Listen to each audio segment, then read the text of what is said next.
en esta primera conferencia, y quiero hablarte del espíritu de adopción. Porque creo, como decía la pastora, que es el tiempo. Es el tiempo de la manifestación de su iglesia. Pero muchas veces no entendemos que no es suficiente ser hijos, que necesitamos ser puestos y cubiertos y manifestados por Dios bajo el espíritu de adopción. Porque un bebé cuando nace tiene el derecho, si el padre tiene riquezas, tiene derechos de esa herencia, pero como es bebé no puede hacer uso de esa herencia. Tiene que pasar un tiempo, tiene que suceder ciertas cosas para que esa herencia a la cual tiene derecho él pueda apropiarse y pueda activar esa herencia y pueda tomar esa herencia y pueda utilizarla y pueda hacer lo que él desee con esa herencia. Pero creo fuertemente, de acuerdo a los días que vivimos, que el tiempo ha llegado para hacer uso de la herencia que Cristo Jesús desató con derechos de los cielos a través de la cruz del Calvario. Sería muy triste que usted sea millonario y que no se haya enterado. Sería muy triste que tengamos una herencia y que todavía no hemos hecho uso de ella. Y muchas veces le pasa así a la iglesia de estos días. Son hijos de Dios, sí, pero ¿qué pasó con la herencia? ¿Por qué no caminamos con el poder? ¿Por qué se habla mucho y se ve poco?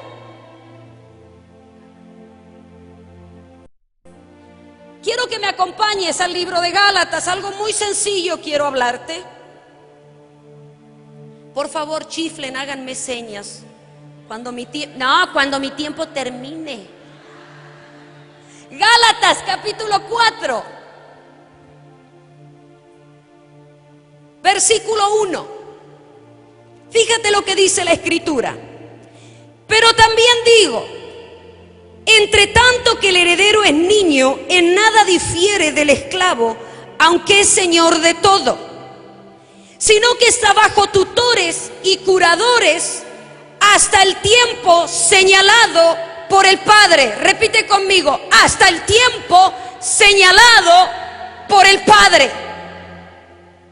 Así también nosotros, versículo 3, cuando éramos niños estábamos en esclavitud bajo los rudimentos del mundo. Pero cuando vino el cumplimiento del tiempo, Dios envió a su Hijo nacido de mujer y nacido bajo la ley, para que redimiese a los que estaban bajo la ley, a fin de que recibiésemos la adopción de Dios. Y por cuanto sois hijos, Dios envió a vuestros corazones el espíritu de su Hijo, el cual clama, Abba, Padre. Así que ya no eres esclavo, sino hijo. Y si hijo, escucha bien, también heredero de Dios por medio de Cristo.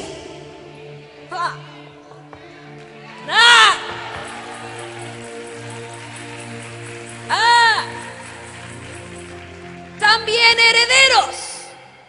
Ahora, entendamos que en los tiempos bíblicos, en el griego, había tres palabras que seguro usted ya conoce para definir la palabra hijo. Porque la vida de un varón, de un hombre, pasaban tres etapas, el cual el padre de los tiempos bíblicos consideraba, hasta que llegaba el punto en que el hijo iba a ser dueño o podía apropiarse de las riquezas que el padre tenía. No era suficiente haber nacido, sino que tenía que pasar un tiempo y unas etapas. Entonces llegaba el momento que el padre consideraba, y el padre llevaba a cabo una ceremonia pública a la cual le daba la autoridad al hijo para que si quería tomar la herencia la tomara. Y mira, en la vida de Jesús vemos estas tres etapas. Voy a ir rápido. En las tres etapas de crecimiento en el idioma griego se definen estos tres términos. Tecnión, que habla de un hijo pequeño, de un infante. Tecnón, que habla de un joven, de un adolescente. Y el tercero es huios, que habla en el griego de un hijo mayor de edad que el padre había considerado que ya era un huios, es decir, mayor de edad. Y en la vida, por ejemplo, en Primera de Juan capítulo 2, versículos 12 y 13, no lo voy a leer, pero usted conoce estos versículos que dice: os escribo a vosotros hijos. Y tiene una palabra en el griego que es tecnión, y después dice: os escribo a vosotros jóvenes, y es la palabra tecnón. Y luego dice: yo os escribo a vosotros padres, y si vas al griego, en el original usa la palabra huios. Las tres etapas de crecimiento, vemos en la vida de Jesús estas tres etapas. Cuando nace en un pesebre, vemos en Lucas capítulo 2 y vemos la etapa de infante, de bebé. Cuando él fue al templo y la madre no lo encontraba, vemos la etapa intermedia. Vemos allí el joven, el adolescente, y luego vemos el huios en Lucas capítulo 3. Ahora, ¿cuándo se convertía un joven en mayoría de edad? ¿Cuándo podía hacer uso de la herencia? ¿Sabes? En las costumbres bíblicas, esta era una ceremonia que dependía del padre, no del hijo. El padre determinaba el tiempo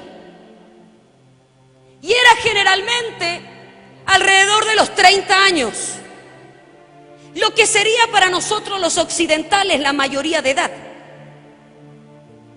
Pero en ese tiempo se hacía toda una ceremonia donde el padre llamaba a los vecinos, llamaba a todos los familiares, les ofrecía una comida, y cuando todos estaban reunidos, el padre presentaba públicamente al hijo y lo mostraba a la sociedad como un huios, y esa ceremonia se llamaba la huiotexia. El padre hacía presentación de ese hijo y le estaba diciendo a toda la sociedad que en algún lugar donde este hijo se presentara en nombre del padre, ellos tenían que obedecerle. Tenía autoridad el padre. Si el padre siempre iba a un mercado a comprar determinado producto y le daban ese producto, cuando el hijo ya era presentado en esa ceremonia, el hijo podía ir y decir: vengo en nombre de mi padre.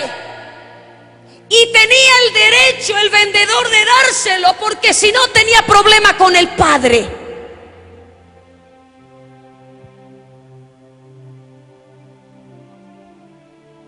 El huios. Déjame decirte que Dios está buscando una iglesia huios, una iglesia madura.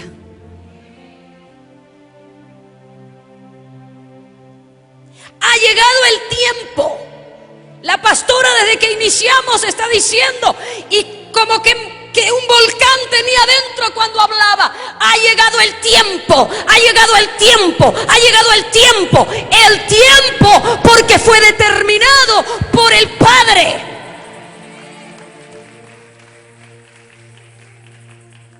Y sabes,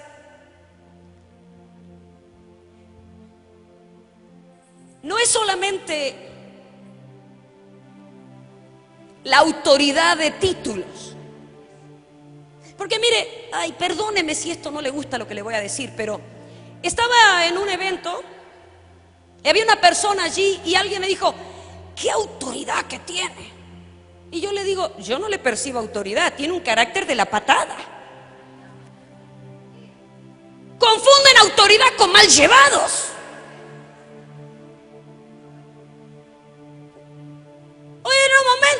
es autoridad? ¿Entrar pateando? Eso es mal llevado, mal carácter y falta de humildad. Para mí autoridad es otra cosa. A mí no me importan las tarjetitas que me muestren. No se trata de un nombre impuesto, se trata de que no me importa quién soy yo, sino en el nombre de quién vengo.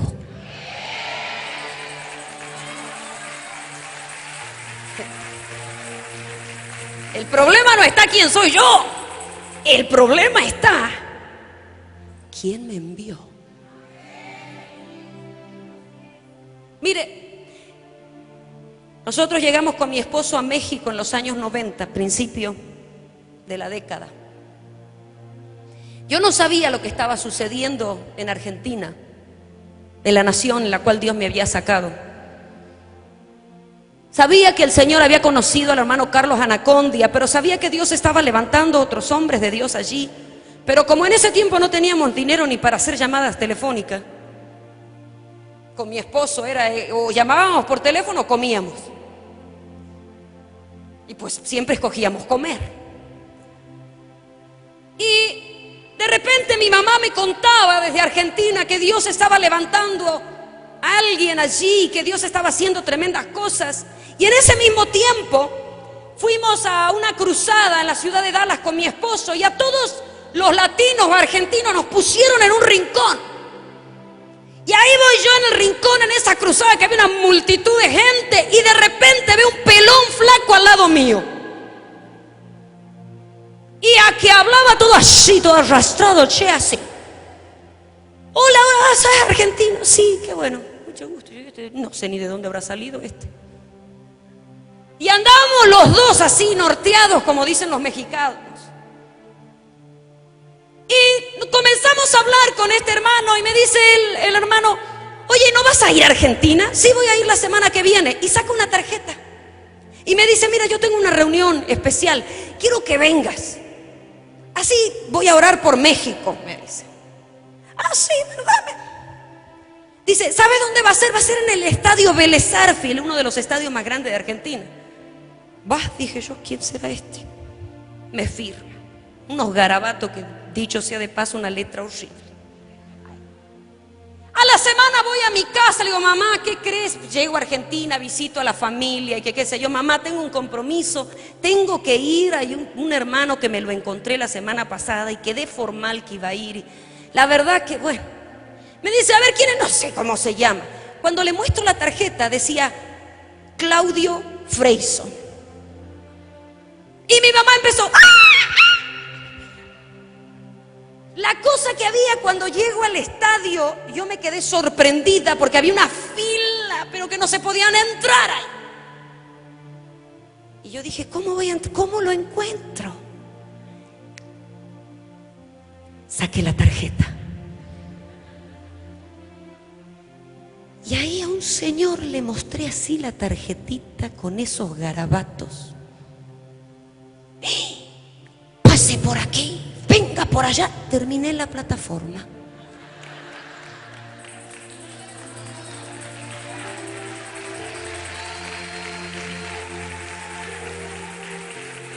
Y yo la veía a mi mamá por el fondo así. ¿Sabe qué? Nadie me conocía a mí, pero conocían el nombre de quien venía. Cuando uno viene en el nombre de aquel que te presenta la sociedad del mundo espiritual, todos se cuadran. ¡Ah! No te conocerán a ti, pero conocen al que te envió. ¿Sabes? El Padre, fíjate conmigo, el Padre lo hizo con el Hijo. En Lucas capítulo 3, fíjate, dice: aconteció, versículo 21, que cuando todo el pueblo se bautizaba, también Jesús fue bautizado, y orando el cielo se abrió, y descendió el Espíritu Santo sobre él en forma corporal como paloma, y vino una voz del cielo que decía: tú eres mi Hijo amado, en ti tengo complacencia.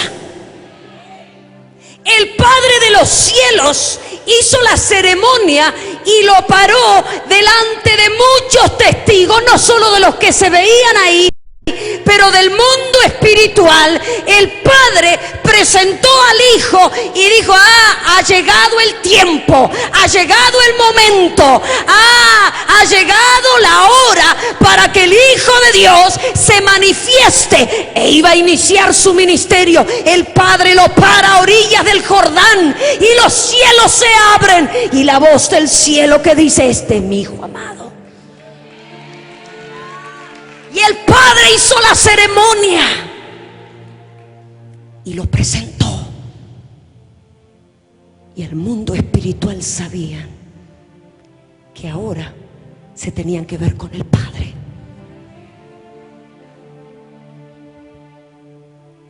Y al siguiente versículo dice: y Jesús mismo, al comenzar su ministerio,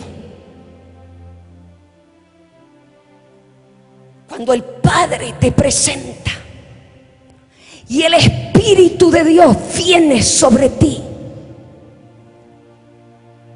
y la plenitud del Espíritu viene sobre ti, que eres capaz de pararte a orillas del Jordán para que los cielos se abran.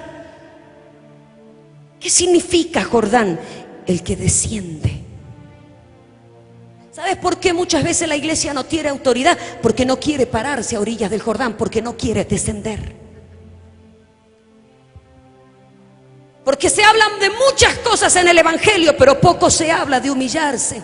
Porque hemos descuidado nuestros altares de arrepentimiento. Porque hemos dejado de llorar, porque hemos acostumbrado a caer para atrás, pero ¿cuánto hace que no caemos hacia adelante? En decir: Señor, usa mi vida. Te voy a parar en el Jordán, vas a tener que humillarte, vas a tener que descender. Señor, cualquier cosa, pero que los cielos se abran sobre mí. Y el Hijo de Dios se paró en el Jordán. Cosas tremendas sucedían en el Jordán. El Jordán era peligrosas esas aguas, porque ese Jordán tenía altar oculto y altar público.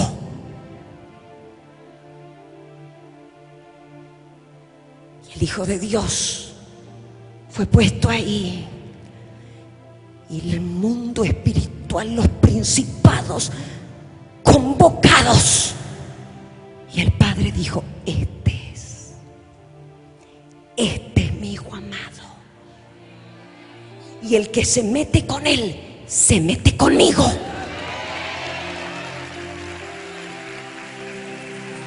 Por eso lo terrible de Satanás, él festejaba mientras pensaba que lo colgaba en una cruz, y no se daba cuenta que se estaba acercando su final.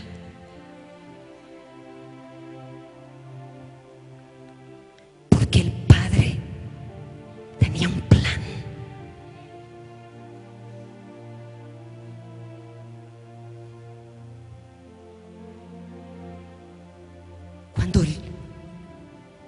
Cuando Dios nos lleva a orillas del Jordán, cuando Dios te presenta una situación donde puedes escoger enaltecerte o humillarte, yo te quiero decir, amado pueblo, escoge pararte en el Jordán y descender, porque estás frente a la oportunidad de que los cielos se abran y la gran ceremonia sea hecha sobre ti.